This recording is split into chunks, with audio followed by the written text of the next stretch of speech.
우리 다 함께 신앙 고백하시며 예배를 드리겠습니다.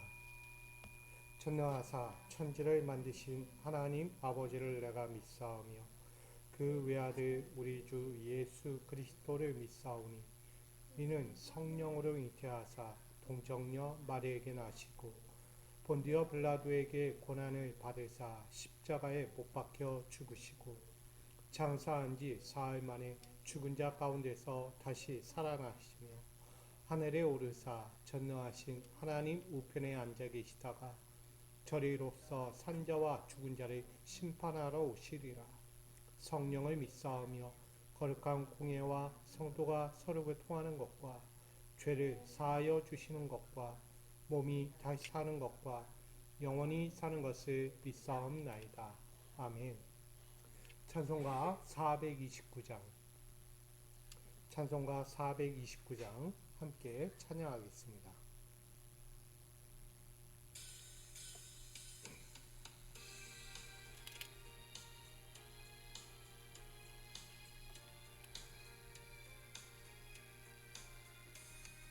세상 모든 풍파너를 흔들어 약한 마음 낙심하게 될 때에 내려주신 주의 복을 세어라. 주의 크신 복을 내가 알리라. 받은 복을 세어 보아라. 크신 복을 내가 알리라. 받은 복을 세어 보아라. 주의 크신 복을 내가 알리라. 세상 근심 걱정 너를 누르고 십자가를 등에 지고 나갈 때 주가 내게 주신 복을 세어라. 두려움 없이 항상 찬송하리라. 받은 복을 세어 보아라. 크신 복을 내가 알리라. 받은 복을 세어 보아라. 주의 크신 복을 내가 알리라.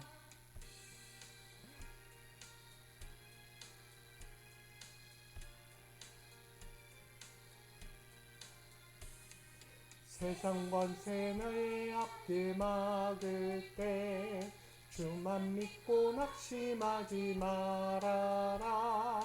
천사들이 너를 보호하리니 염려 없이 앞만 보고 나가라.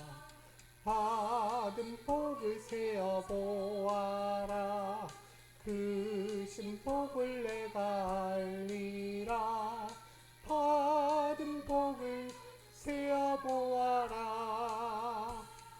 주의 크신 복을 내가 알리라. 아멘. 오늘 이 시간 우리에게 주실 하나님 말씀을 보기 원합니다. 오늘 우리에게 주신 말씀은 구약성경 시편 40편 1절로 5절입니다.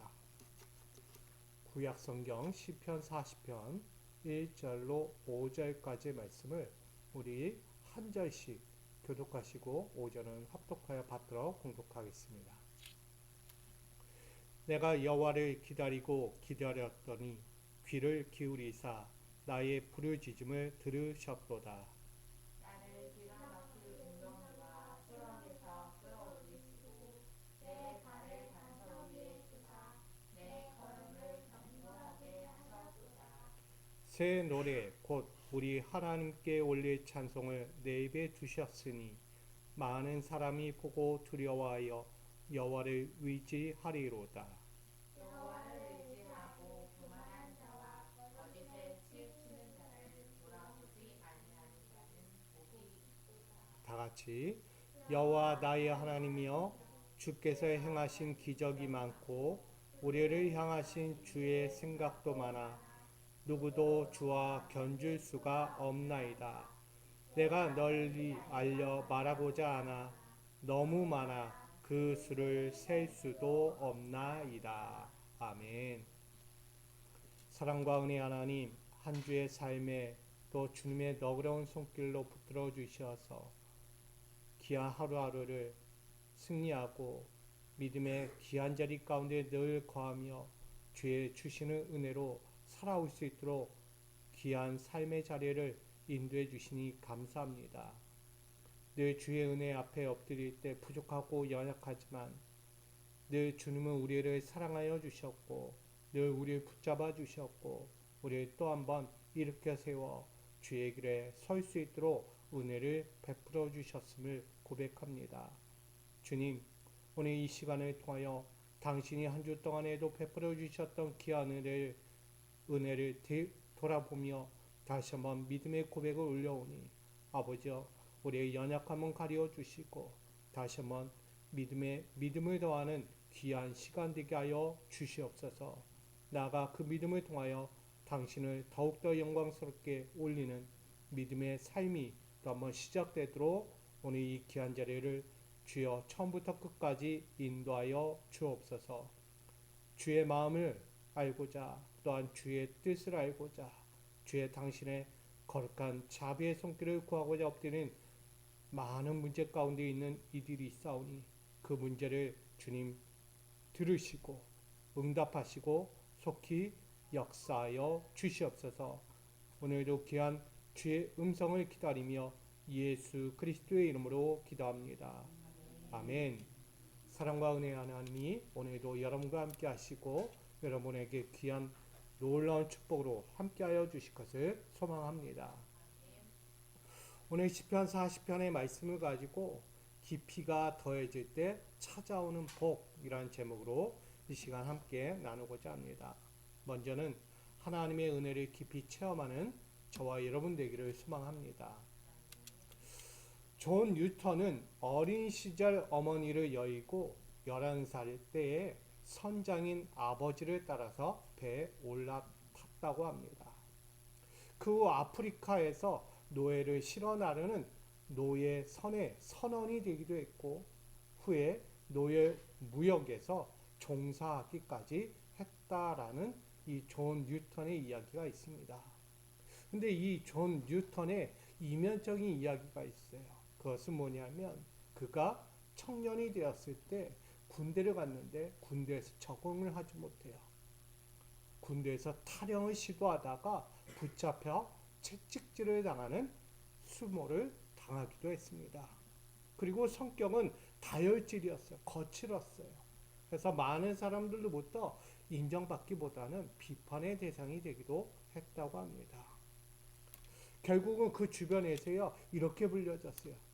위대한 모독자라고 불릴 만큼 그는 도덕적으로도 문제 있지만 신앙적으로도 크게 타락한 모습을 보여줬던 존 뉴턴의 인생을 보게 됩니다. 그는요 신앙생활이 참 쉽지 않았어요. 하나님에 대한 모독, 또 믿는 자들에 대한 비판과 정죄, 이것이 존 뉴턴에게 있었다는 거죠. 그런데 그가 1748년 3월 10일 북대서양에서 한복판에서 일어나는 인생이 바뀌는 그런 큰 사건이 하나가 발생합니다. 그것은 그가 탄 배가 거대한 폭풍우를 만나 난파 위기에 처하게 된 거예요. 자신의 선장으로서 배를 이끌고 가는데 난파의 위기가 찾아온 거예요. 거기는 수많은 사람이 함께 거하고 있어요. 자칫 생명의 위기를 당할 수밖에 없는 거예요. 죽음의 공포 앞에서 그는 평생 비웃던 하나님께 드디어 기도하기 시작합니다. 주여, 우리에게 자비를 베푸소서. 이렇게 외쳤어요. 주님, 우리에게 자비를 베풀어 주옵소서. 지금 우리가 이 북대서양 앞에서 죽어야 합니까? 당신의 너그러운 선처를 구합니다.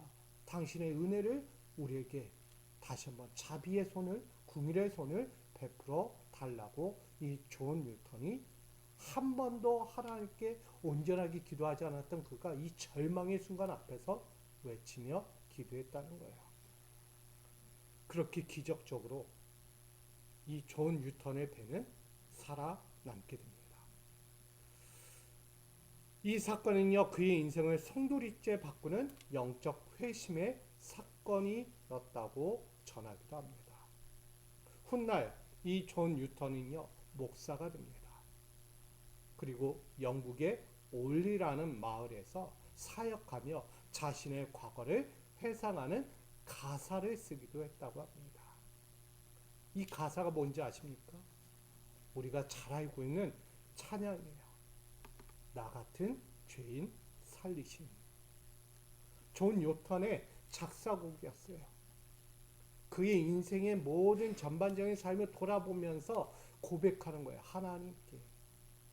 나 같은 죄인을 살리신 분이 하나님이셨다. 그 은혜가 얼마나 놀라웠는지를 그는 찬양의 가사로 담아 고백했다는 거예요. 그리고 그 존 뉴턴이 훗날 잠들게 돼요. 그의 묘비에는 자기가 직접 쓴 이야기가 있다고 합니다. 그 이야기는 이렇게 고백해요.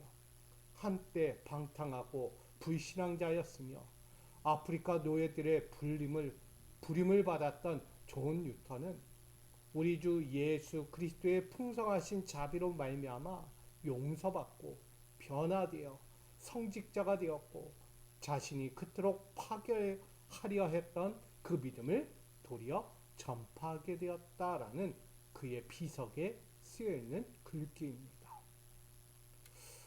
이 존 뉴턴을 보면 우리는 생각하게 돼요.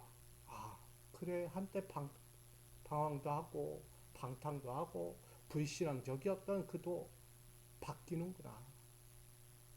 인생은 바뀔 수 있구나. 삶이란 것도 바뀔 수 있고 그의 신념도 바뀔 수 있겠구나라는 하나의 깨달음을 얻게 됩니다.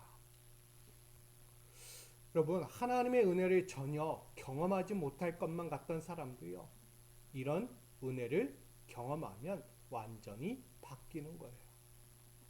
성경에도 그런 인물이 있었어요. 우리가 잘 아는 사도 바울입니다.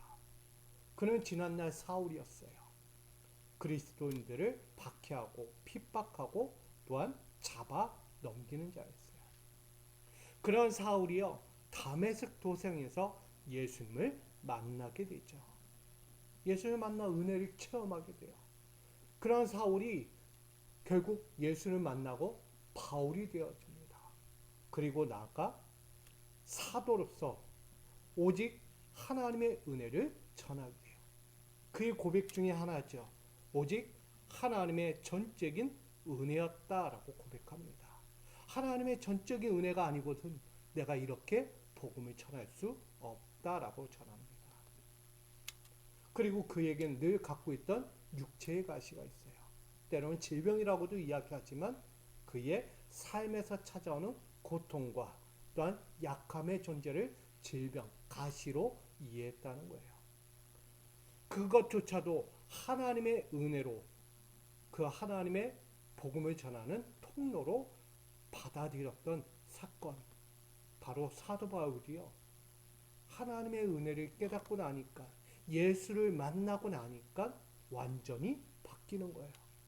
전혀 바뀌지 않을 것만 같던 그 인생도요, 바뀌자 예수의 복음을 전하는 자로 살아갔다고 우리에게 증거하고 있습니다.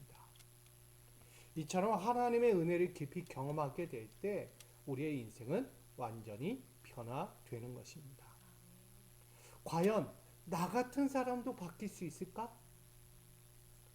내가 어찌 바뀔 수 있어? 아예 나는 완고해. 나는 절대 바뀌지 않아. 내 성격은 알아. 전혀 바뀌지 않을 것 같아. 근데 그런 물음 앞에서조차 회심의 역사, 성화의 역사가 허니 아니구나라는 것을 우린 깊이 깨닫게 됩니다. 하나님의 은혜는요, 우리의 상황을 좋게 하는 수단에 머무는 것이 아닙니다.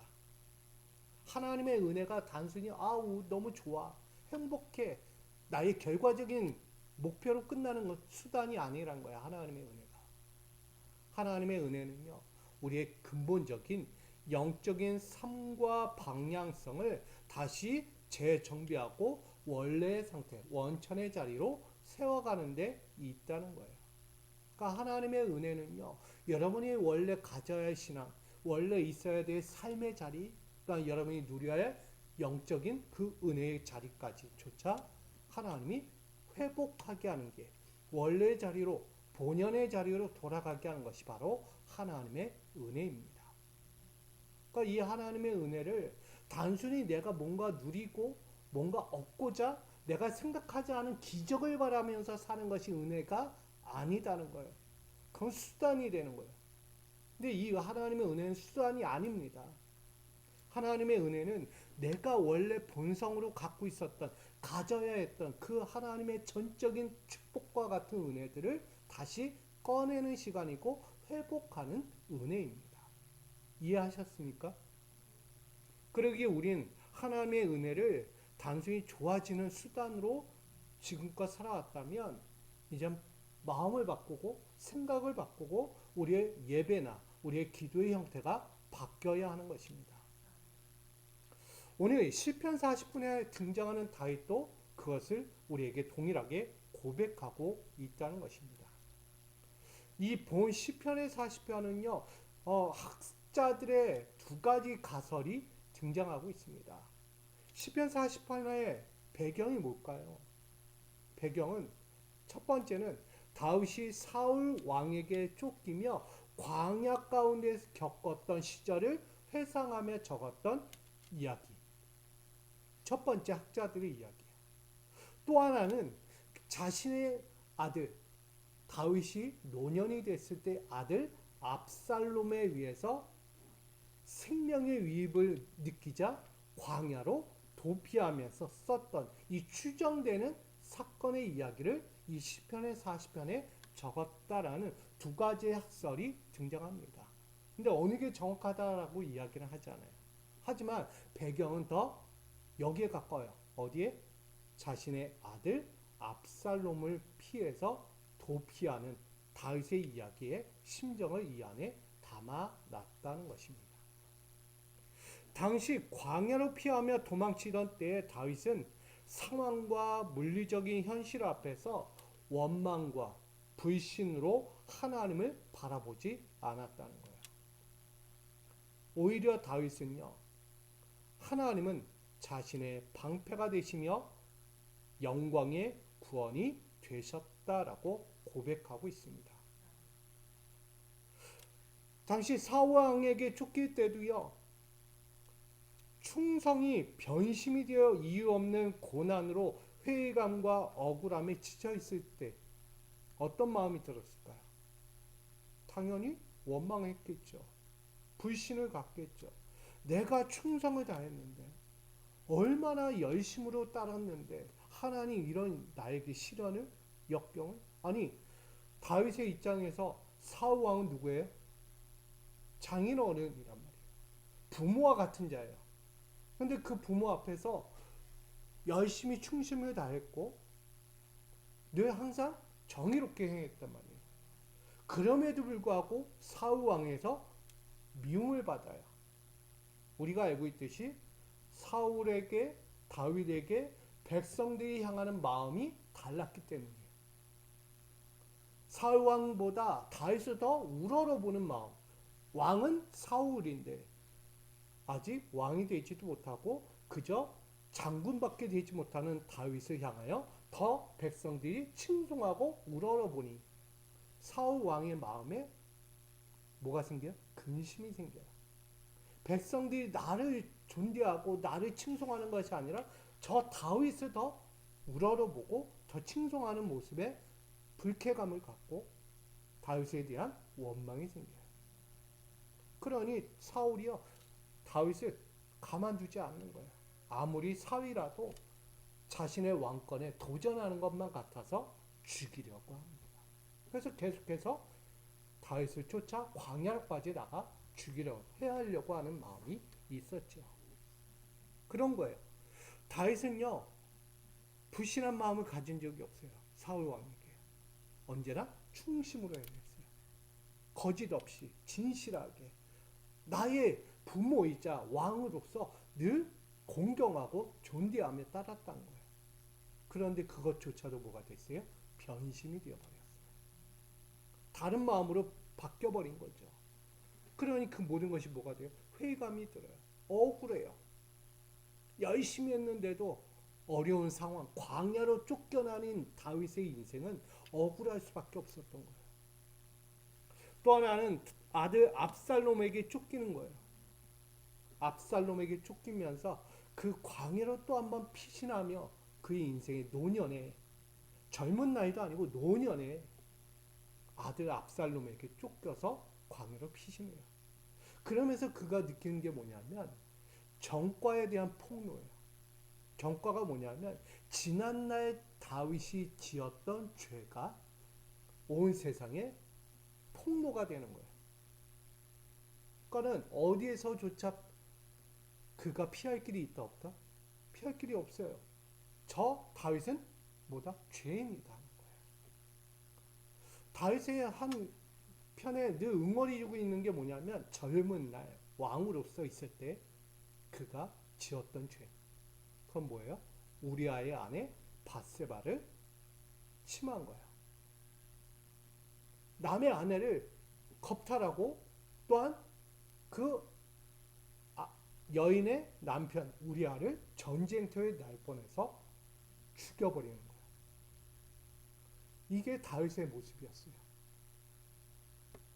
그 다윗이 아무리 나단 선지자를 통해서 그런 채찍과 책망의 소리를 들었어도 아직까지 여전히 남아있는 게 뭐다? 죄성이라는 거예요. 죄과가 아직도 남아있던 거예요. 근데 그거를 아무도 모를 줄 알고 그런데 세상 앞에 폭로되듯이 그의 인생이 이 나단 아들 압살롬에게 피하는 그 광야의 여정에서 뼈저리게 느끼게 되는 거예요. 죄인은 영원히 죄인이구나. 그는 죄책감에 빠져서 참회와 비통함에 빠져있던 다윗의 일상을 우리에게 그대로 전하고 있는 거예요. 여러분, 다윗의 두 가지 사건을 보면서 사울 왕이든 그가 아들 압살롬이든 그가 느끼고 있는 감정은 뭐냐면 죄가 있든 없든 아니 죄가 있을 때 숨길 수 있느냐 없느냐 다양한 면에서 보면 결코 감출 것도 없고 억울한 일도 일어날 수밖에 없다는 사실을 우리는 분명히 보게 됩니다. 특별히 오늘 본 시편 40편은 다윗이 아들 압살롬에게 쫓기면서 느꼈던 감정에 대한 회고이기도 합니다. 그게 뭐냐면 양심의 가책과 죄의식이에요. 이걸 버릴 수가 없었어요. 아들 압살롬에게 피신하여 도망가면서 늘 갖는 게 뭐냐면 계속해서 가는 거예요. 내가 죄인이었어. 내가 지난날 지었던 그 죄 때문에 내가 이 노년에 대해서 그 결과를 보고 있는 거구나. 하나님께 용서받은 줄 알았는데 아직 그 죄가 용서받지 못한 거구나. 이런 죄의식에 죄과에 대한 폭로 안에서 늘 그렇게 도망치는 인생으로 살고 있었다는 것을 보여줍니다. 근데 그런 거죠. 다윗은 하나님이 베푸신 구원을 경험하면서 감사와 찬양을 드려도 매 순간 도망치는 신세, 또 귀한 자리 왕권에 앉아 있어도 하나님께 대해서 하나님이 베푸신 은혜에 대해서 구원에 대해서 자신을 살리시고 건져주신 사건에 대해서 늘 감사하고 고백을 하지만 그럼에도 그의 마음속 여전히 남아있는 것 보다 나는 죄인이다라는 고백이 흐르고 있다는 거예요. 오늘 시편의 40편에는 그거 이야기하는 거예요. 나는 여전히 죄인이다는 거예요. 여러분 사도 바울이요 일평생 살면서 육체의 가시를 짊어지고 살았던 이유도 동일한 거예요. 뭐라는 거예요? 나는 죄인이다는 거예요. 내가 예수를 만났다고 해서 그걸로 끝났다. 내가 더 이상 죄인이 아니다. 네, 용서의 사함은 받았어요. 내 지난날의 죄과에 대해서 예수님 십자가에서 다 모든 걸 용서해 주셨어요. 그런데 우리가 갖고 있어야 될 건 뭐예요? 나는 그래도 죄인이야. 아무리 예수님께서 나를 위해 십자가에서 대신 죄를 담당하시고 죽으셨지만 나는 그래도 죄인이야. 이런 인식이 있어야 되는 거예요. 이런 인식이 없으면 내가 죄가 끝났다는 뭐가 되는 거예요? 면죄부가 되는 거예요. 우리 천주교에서 많이 이야기하는 거예요. 돈 주고 죄를 사하는 면죄부를 얻는 거예요. 그러니까 돈 헌금 내면 난 면죄 받는 거예요, 죄. 여러분, 그런 건 없습니다. 예수님께서 우리의 죄를 담당했어요. 그러나 여전히 나에게서 일어날 수 있는 게 뭐다? 원죄가 있어요. 계속해서 끌어오르는 죄성들이 있다는 거예요. 그것을 끊어낼 수 있는 신앙의 믿음, 인식이 우리 안에 있어야 하는 거예요. 이것처럼 다윗도요, 바울도요, 그런 모습으로 살아갔던 거예요. 사도 바울은 자신의 가시를 늘 짊어지고 죄과라는 그 가시를 짊어지고 살았던 거예요. 다윗도 마찬가지로 죄를 짓게 만드는 근원적 뿌리가 여전히 존재하고 있다는 그 인식을 갖고 이 삶의 자리에 놓여 있었다라고 고백하는 것입니다. 여러분, 그렇게 전혀 바뀔 것 같지 않던 죄과의 사건들, 이것이 은혜와 생명의 사건으로 바뀌게 되는 거예요. 그럼 어떻게 바뀌는 거냐? 우린 이미 알고 있어요. 예수 그리스도의 십자가 대속의 사건으로 우린 죄과의 사건이 은혜와 생명의 사건으로 바뀌어지는 거예요. 할렐루야. 이제 죄인이 위인이 되는 소망과 귀의 사건으로 변화되는 거죠. 더 이상 죄인이 아니라는 거예요. 이제는 소망과 귀의 시간을 가지고 우린 다시 한번 구원의 소망을 바라보며 살아가는 존재가 되었다는 것입니다. 구원의 날이 이를 때까지 항상 죄의 근원적 뿌리를 뭐 하는 거예요? 아까 나는 여전히 죄인이에요. 그래서 우리는 뭐 하냐? 날마다 근원적 뿌리, 구원의 날이 이를 때까지 나의 죄과를 끊임없이 근원적 뿌리를 제초하는 거예요. 우리 성묘 가면 뭐예요?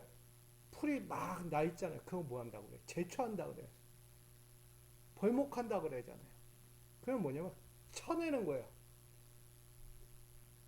있어서 안 되는 것들을 다 잘라 버리는 것처럼 똑같은 거예요. 내가 구원의 날에 이르는 날까지 내게서 계속해서 불쑥불쑥 튀어나오는 그 죄과들을 제초해 가는 거예요. 그러면서 신앙을 지키는 투쟁, 이것이 필요한 사건이었다라고 우리에게 전합니다. 여러분들은 늘 투쟁해야 돼요. 싸우셔야 돼요. 내 안에 일어나는 죄과와 늘 싸우셔야 돼요. 뭐 하듯?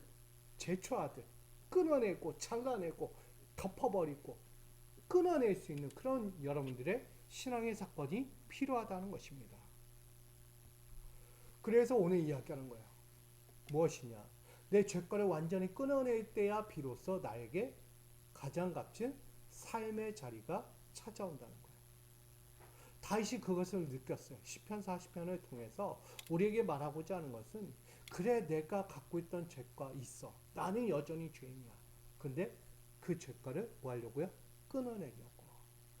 아들 압살롬에게 피신하여 도망가면서도 왜 하나님 나에게 이런 시련을 줍니까? 내 노년에 그래도 하나님 내가 지금까지 하나님 어떻게 충심을 다해 섬겼는데 내 노년에 이런 고통과 좌절의 시간을 줍니까? 라고 원망하고 불신을 갖고 대하지 않았다는 거예요.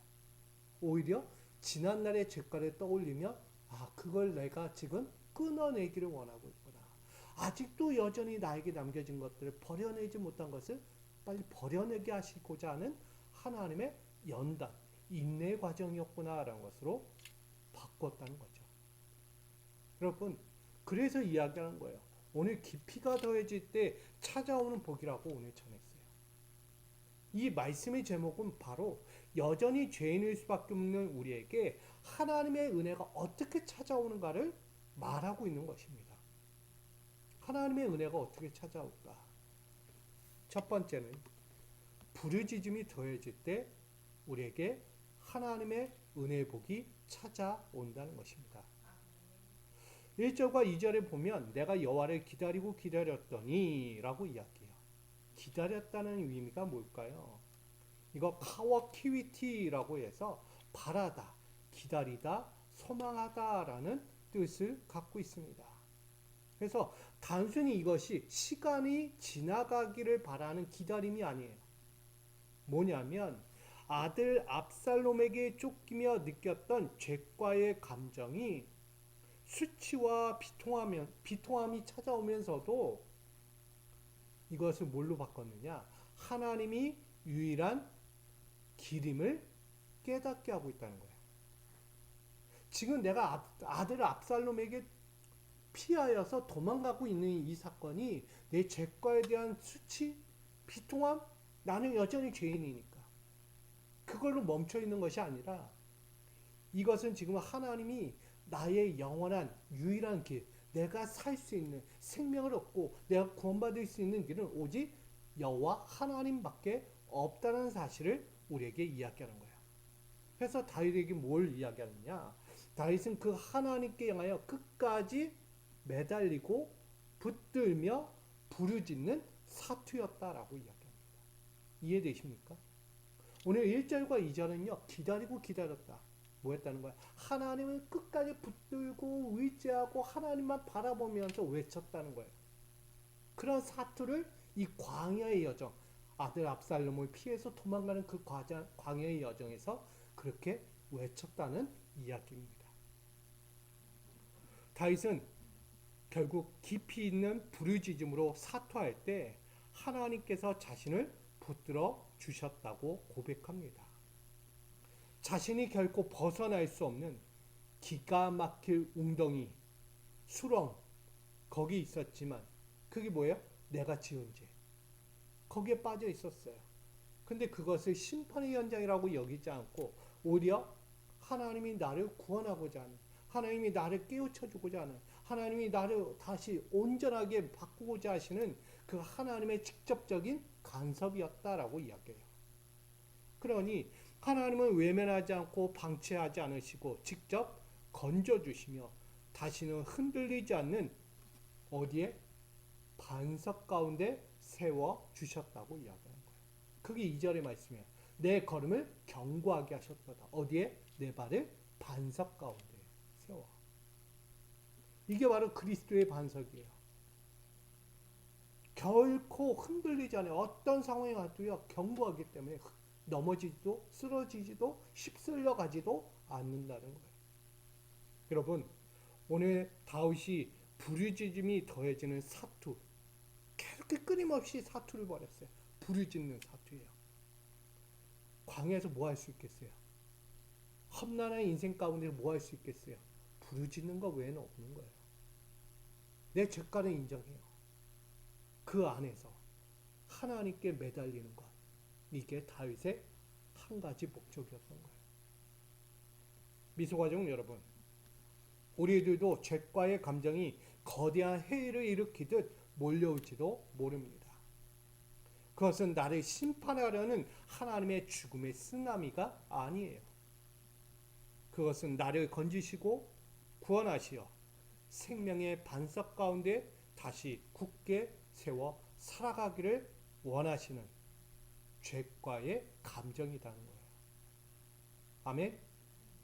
죄과의 감정이요 나를 넘어뜨리고 넌 그래, 넌 그렇잖아, 그게 아닌 거예요.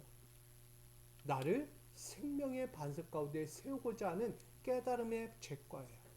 은혜의 죄과인 거예요. 그래서 지금 여러분 마음에 그려지고 두드리는 죄과에 민감하게 반응하셔야 합니다.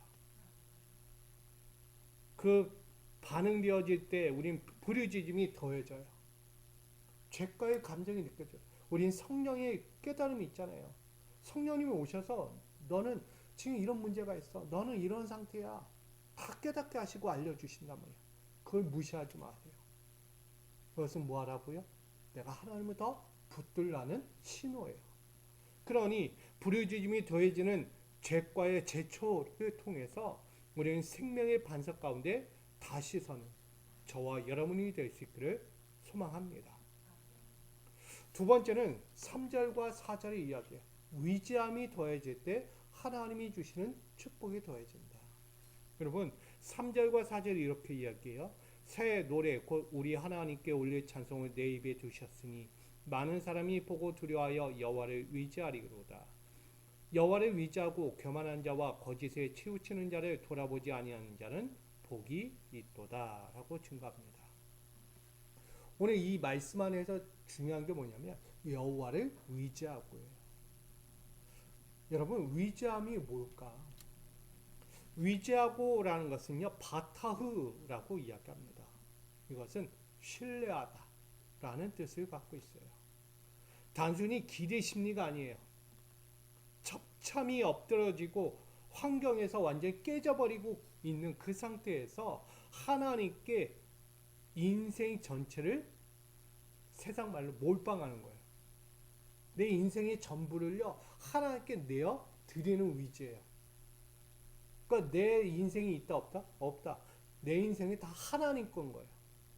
그렇게 인생 전체를 던지며 의지하는 사투를 벌이는 거예요. 이게 바로 의지함이 더해지는 거예요. 다윗은 깊이 있는 의지로 사투를 벌였어요.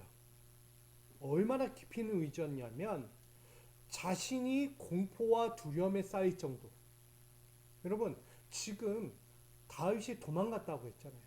아들 피해서. 도망치는 상황이 편해 보여요? 아니에요. 아무것도 없어요. 그가 가진 것은 아무것도 없다고요. 무기도 없고 그저 도망치는 그냥 옷 한 자락 입고 그냥 광야길을 스치며 도망 다녀요. 광야길도요. 피할 곳이 없어요. 허벌판이에요. 그저 숨어야 돌무덤 하나 있는 거예요. 돌무덤 하나. 그런 광야길을 피해 그 광야길에서 아들을 피해 도망 다니는 그 다윗이 얼마나 고통스럽겠어요. 얼마나 또한 수치스럽겠어요. 남도 아니고 자기 아들에게 피해 도망가는 거. 그런 다윗이 사투를 벌였다고요. 누구에게? 하나님을 의지하는 거예요. 하나님 외에는 내가 피할 길이 없습니다. 스스로 결코 벗겨질 수 없는 거예요. 벗어날 수 없는 거예요. 어떤 두려움과 공포는요, 그의 인생에 늘 존재하고 있어요. 왕이 되든 왕이 되지 않던 두려움과 공포에 사투를 벌여야 하는 다윗이었어요. 그게 뭐예요? 내가 지은 죄예요. 자신이 지은 죄 때문에 이런 공포에, 이런 두려움에 인생을 살아가는구나. 그런 심판의 현장이라고 여겼어요. 어떻게 보면 다윗이 연민해. 아, 너도 그랬지. 너도 지난날 그런 어려움이 있었지. 연민 속에 빠질 수 있어요. 그리고 후회의 감정 감옥에 가둬버릴 수도 있어요. 근데 그러지 않았어요. 그는 도리어 그런 두려움과 공포의 현장에서 하나님을 향하여 바라보며 뭐했다? 위지의 사투를 벌인 거예요. 하나님의 능력을 찬송하고 경외하는 입술이 된 거예요. 할렐루야. 하나님을 의지한다는 것은요. 여러분 지금 다윗이 광야의 여정 가운데서 뭐하고 있다고요? 감사와 찬양을 올려요. 죽음의 공포 앞에서 찬양하고 감사를 한다고요. 쉬워 보여요? 여러분 우리 인생에서 그런 어려움이 오면 감사와 찬양이 나옵니까? 먼저 하소연하잖아요. 왜 나에게? 내가 이런 꼴을 볼 이유가 있나? 내가 어떻게 살아왔는데? 원망하고 불신을 갖고 도저히 내가 용납될 수가 없다라고 하소연할 거예요. 근데 다윗은요 그러지 않았어요. 오로지 하나님을 더 의지하는 행위를 했다는 거예요. 그 의지가 바로 하나님의 능력을 기억했기 때문이에요. 달과들 함께 하시며 그를 도우셨던 하나님. 시편의 수만 가지에서 이야기해요. 하나님은 나의 반석이시오, 나의 요새시오, 나의 피할 바위시오, 나의 구원의 요새로다. 이게 하나님이신 거예요. 다윗이 경험했던 하나님, 구원의 하나님을 늘 고백할 수밖에 없는 거예요. 그러니 오늘 하나님의 능력을 찬송하며 그 경외하는 입이 늘 그 광야의 여정 가운데서도 멈추지 않았다는 사실을 고백하고 있는 것입니다. 우리 미소가족 여러분, 우리들도요, 세상의 권력과 거짓의 계략들이 높은 절벽의 거대한 낙석들처럼 우리 앞에 쏟아져 내릴지도 모릅니다. 잘 가다가도요, 갑자기 저 높은 절벽 위에서 낙석들이 우르르 몰려지는 거예요. 예상치 못하는 상황이죠. 깔려 죽는 거예요. 깔려 죽고. 도저히 피할 틈도 없고요. 도저히 숨을 돌릴 여유도 없습니다. 그냥 우리의 길을 꽉 막아버리는 현실, 우린 마주할지도 몰라요. 그러나 그것은 나를 무참히 짓밟고 거꾸로 뜨리려는 하나님의 회방이 아닙니다. 내가 잘 가고 있는데 하나님 회방하는 것처럼 보여져요. 내가 잘 누리고 있는데 하나님이 다 뒤틀어버린 것만 같아요. 평안하고 즐거웠던 상황이 갑자기 근심과 걱정으로 바뀌는, 완전히 하나님이 우리를 회방하는 것처럼 여긴다는 거예요. 근데 그것이 아니죠. 세상의 교만과 거짓을 완전히 끊어내라는 하나님의 신호였어요. 잘 가면서 우리가 느끼는 게 뭐예요? 교만해질 수 있어요. 오만한 자리에 앉을 수 있고요. 세상이 다 그런데 하면서 때로는 그걸 아주 쉽게 죄과를 수용하는 자리가 우리가 될 수 있다는 거예요. 그러다 보면 생명의 길에서 멀어져요. 구원이 없어요. 죄인은 죄인인 거예요. 여러분, 우리에게 이 다윗은 뭘 얘기하냐면 세상으로부터 다가오는 교만과 오만한 자리, 거짓에 완전할 것만 같은 그 모든 것들을 끊어내게 하시는 과정이라는 거예요. 그 모든 걸 끊어내고 어디로요? 생명의 길을 향하여 나아갈 수 있는 믿음의 눈이 되게 하시는 거예요. 그러니까 우리의 영적인 눈이 뭐예요? 떠지는 거예요. 내 입술이 다시 열려지는 거예요. 그래서 오늘 생명의 길을 향할 때 위지하는 믿음의 입술, 믿음의 눈이 되게 하시는 우리에게 믿음의 감정을 주시는 거예요. 할렐루야. 믿음의 감정이 중요합니다. 믿음의 감정이 오지 않으면 여러분 지금 고민하셔야 돼요. 왜 나에겐 믿음의 감정이 없지? 나를 살게 하고 나를 생명의 길로 인도하는 믿음의 감정이 없다면 그것이 큰 거예요. 심각한 거예요. 그러기 오늘 지금 내 눈에 선명하게 비추는 믿음으로 민감하게 반응하면서 나에게 평안으로 이끌어 주실 그 하나님을 향하여 여러분 위지하셔야 돼요. 하나님이 우리에게 멀리 있는 분이 아니에요. 늘 가까이 계신 분이에요.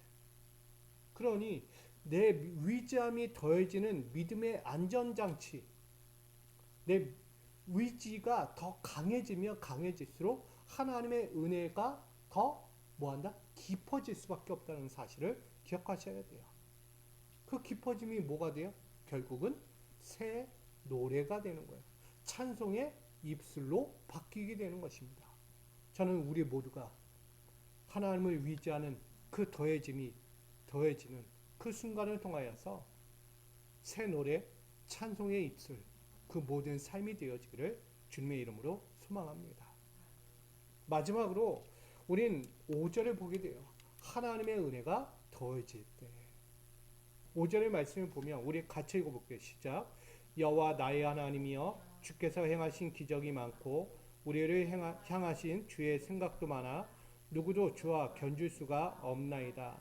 내가 널리 알려 말하고자 하나 너무 많아 그 수를 셀 수도 없나이다. 아멘. 하나님의 은혜는요, 우리가 셀 수 있다 없다? 없다는 사실을 이야기해요. 셀 수 없나이다. 이걸요, 아픔은 미사페르라고 이야기합니다. 뭐냐면 하나님의 생각이 너무 많아 인간이 헤아릴 수 없다라는 거예요. 하나님의 생각을 인간이 가늠할 수 있다는 거예요, 없다는 거예요?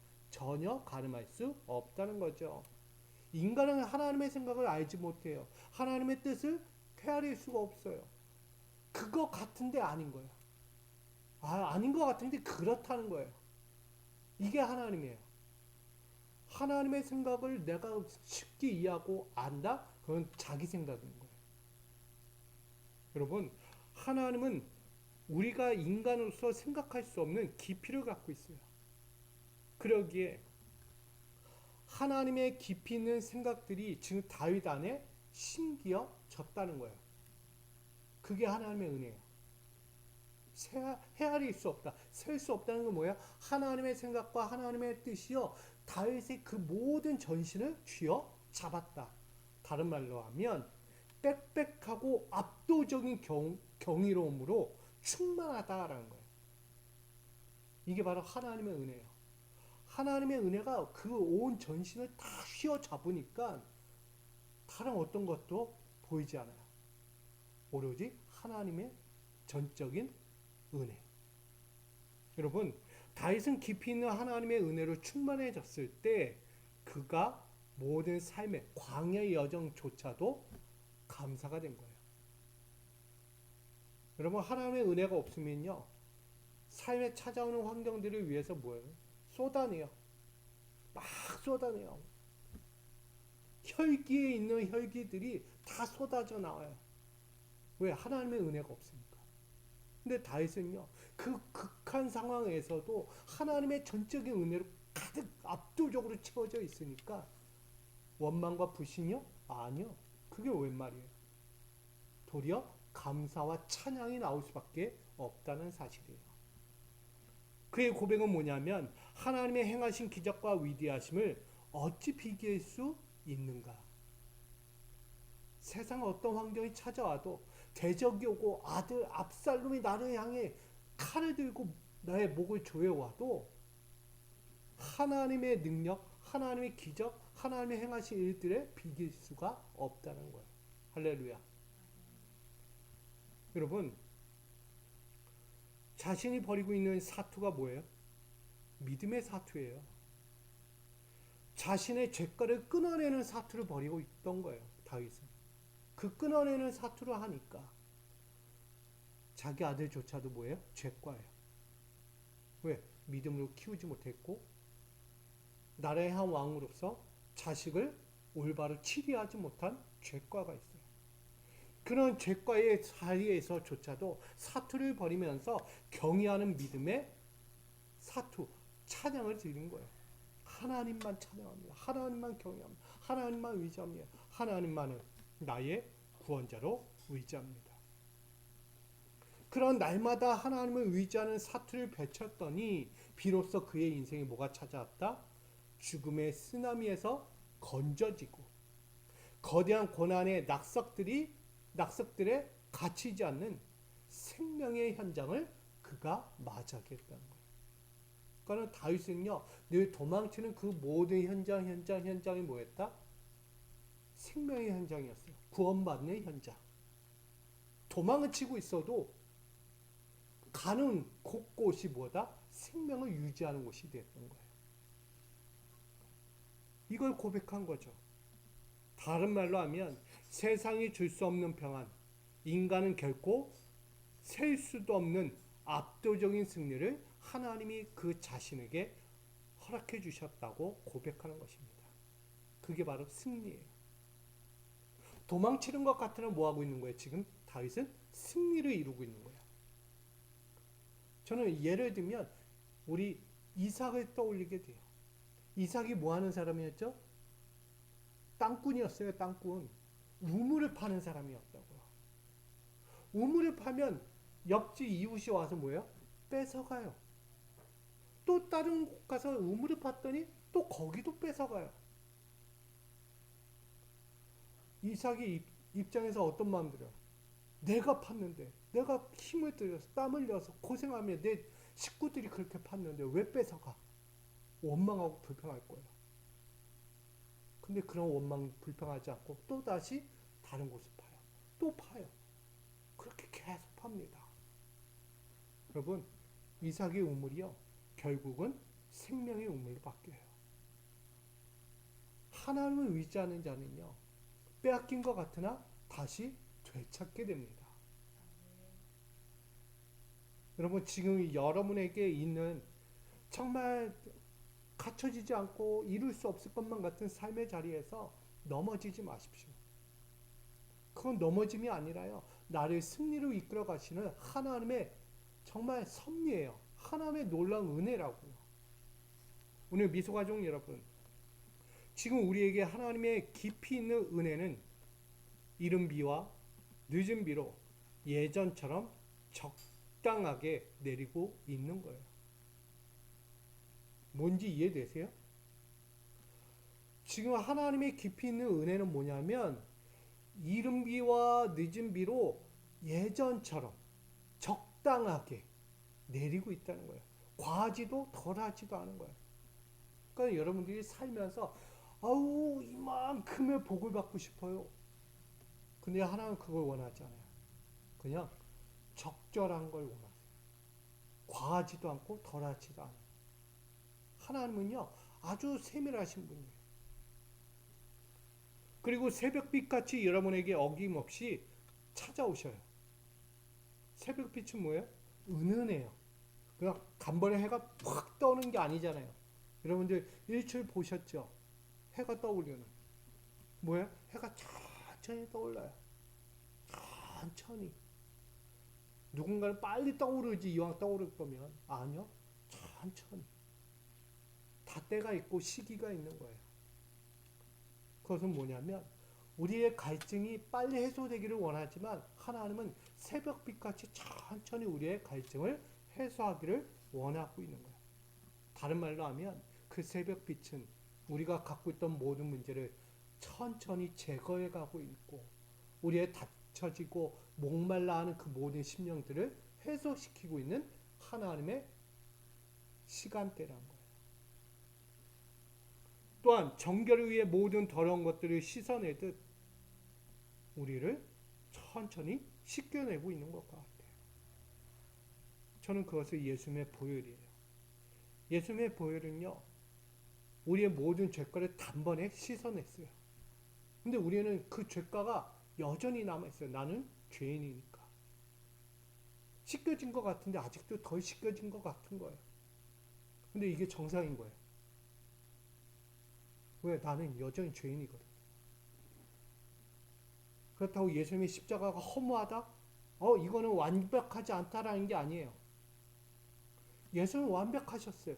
우리에게 그 죄과의 완벽함을 보여주셨어요. 십자가에서. 근데 여전히 우리는 그 십자가를 잊은 채 또다시 돌아갔다는 거예요. 과거로.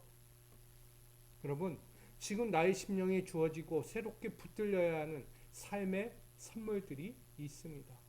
그게 뭘까요? 하나님의 은혜예요. 내게 베풀어 주시는 은혜.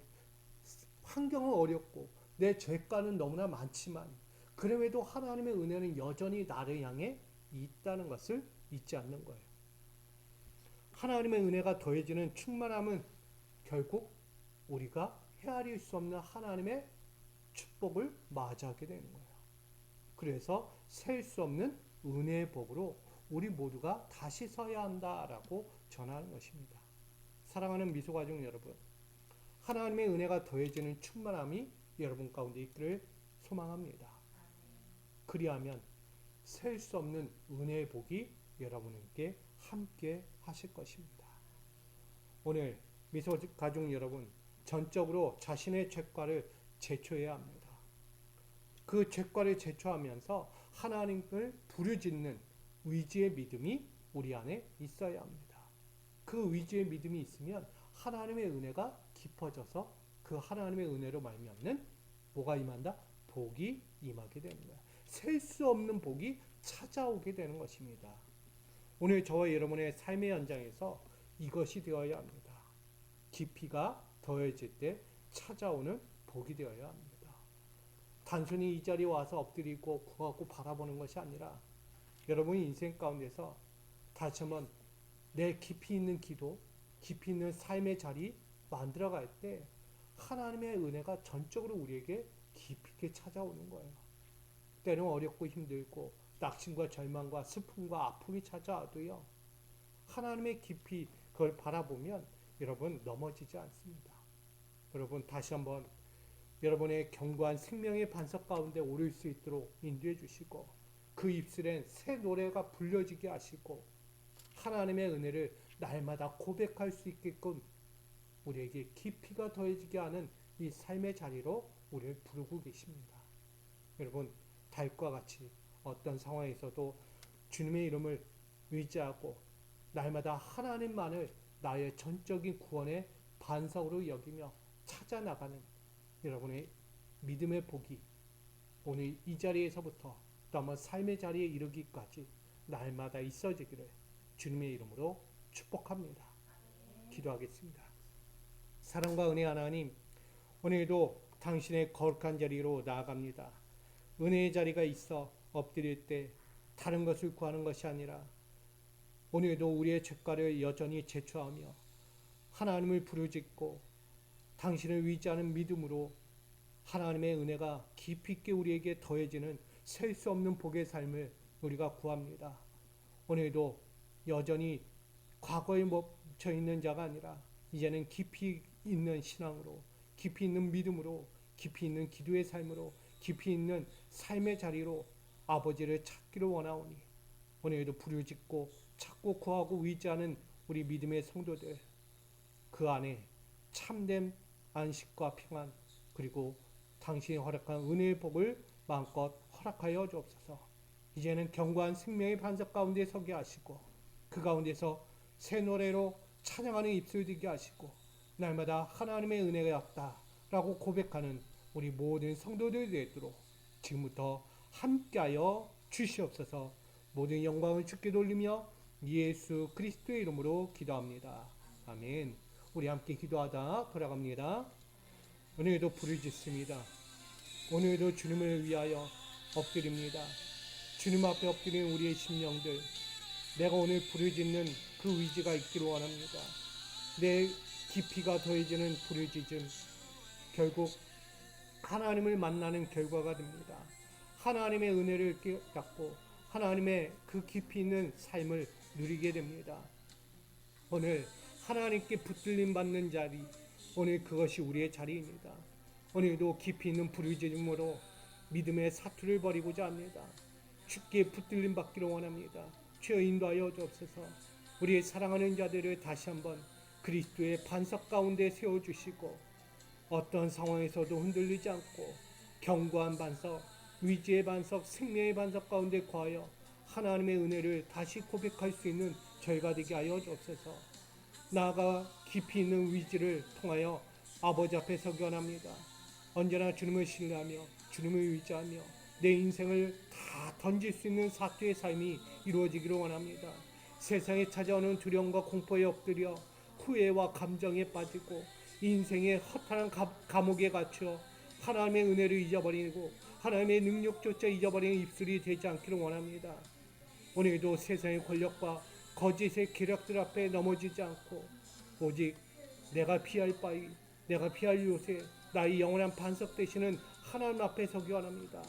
우리를 이끄시고 우리를 붙드시고 우리를 영원히 세워주시는 그 믿음의 은혜 아래 서기를 원합니다. 오늘도 더 깊이 있는 위지로 아버지 앞에 붙들림 받기 원하오니 오늘 당신 앞에 오늘도 믿음의 안전장치를 통하여 더 의지하고 붙들리오니 오늘도 붙드는 의지하는 이들을 통하여 새 노래 찬송의 입으로 다시 설 수 있도록 축복하여 주옵소서. 나아가 셀 수 없는 하나님의 은혜를 깊이 있게 누릴 수 있는 자들 되게 하여 주옵소서. 오늘도 인간이 가늠할 수 없는 하나님의 깊이를 깨닫기 원합니다. 다윗은 하나님의 전적인 그 은혜를 날마다 그 심령에 전적으로 채웠습니다. 압도적인 하나님의 은혜, 그 충만함으로 세워지니 그 삶이 기적이었고 그 삶의 위대한 하나님의 역사를 마주할 수 있었습니다. 아버지, 인간이 가늠할 수 없는 하나님의 은혜를 오늘 우리도 보기 원합니다. 하나님을 경외하며 믿음의 고백을 통하여 의지하며 당신 앞에 엎드릴 때 다시금 생명의 현장으로 바꿔주실 것을 믿습니다. 오늘도 우리에게 헤아릴 수 없고 세상이 줄 수 없는 평안과 인간이 결코 셀 수 없는 하나님의 압도적인 승리를 우리 믿는 자에게 허락하여 주옵소서. 지금 우리에게 필요한 것, 오늘 하나님의 깊이 있는 은혜를 더 사모합니다. 하나님이 부어주실 그 은혜의 빛, 새벽빛, 정말 정결한 그리스도의 보혈을 우리에게 허락하여 주셔서 날마다 새롭게 하시고 붙들리는 은혜의 산물이 되어 하나님의 은혜 아래에서 셀 수 없는 은혜의 복으로 다시 살아가는 축복의 인생들 되게 하여 주옵소서. 오늘 엎드립니다.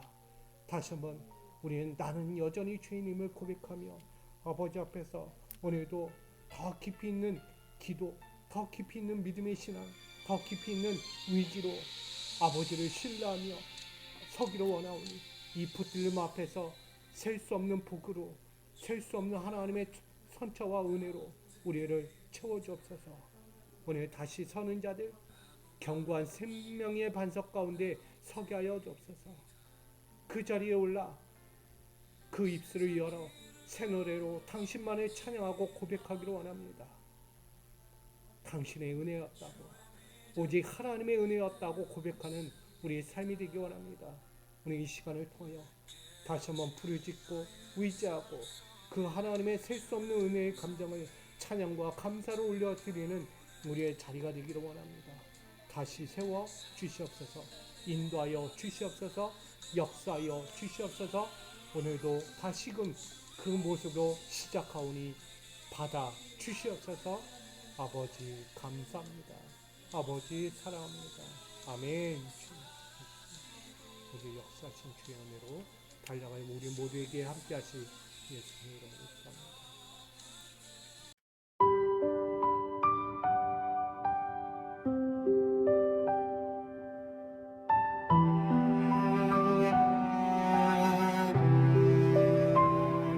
깊은 수렁 같은 마음 위에 주 손길이 조용히 닿아오네. 무너진 발걸음 붙드사 반석 위에 다시 세우시네. 깊이가 더해질수록 은혜는 더 선명해지고 주를 향한 부르짖음 위에 새로운 길이 열리네.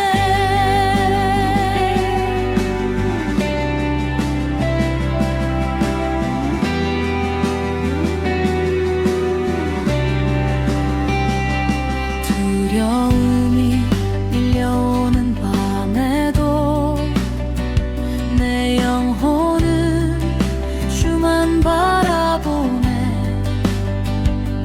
흔들린 입술을 만지사 새 노래로 다시 채우시네.